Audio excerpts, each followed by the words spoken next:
निपुण महाराष्ट्र या कार्यक्रमाअंतर्गत मी आंबा लागवड या विषयावर 2 शब्द बोलणार आहे। आंबा फळाचा परिचय। आंबा फळ हे असे फळ आहे जे लहानांपासून मोठ्यांपर्यंत सगळ्यांनाच खूप आवडते, म्हणून आंब्याला फळाचा राजा म्हटले आहे। वैदिक काळाच्या संस्कृतीपासून आंबा फळ हे खूप लोकप्रिय आहे। त्याबरोबर रामायण व महाभारतातही त्याचा उल्लेख केलेला आहे। आंबा फळाला जहागीर व अकबर या इत्यादी नावानेही ओळखतात। धार्मिक कार्यासाठी आंबा व आंब्याच्या पानाचा धार्मिक कार्यासाठी उपयोग केला जातो। भाजलेल्या ठिकाणी आंबा पानाची राख लावल्यास ते जखम लवकर बरी होते। आंबा फळामुळे अतिसार, गर, प्रमेह, कफ इत्यादी प्रकारचे रोगांवरही गुणकारक ठरतो।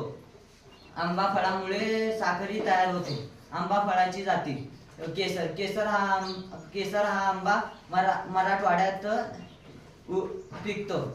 केसर हापूस हा आंबा कोकणात पिकतो, कारण कोकणात उष्ण व दमट हवामान असते। सिंधू याचे गरचे प्रमाण 1.23 आणि सिंधू हा आंबा 9 ते 10 दिवस टिकतो। लंगडा हा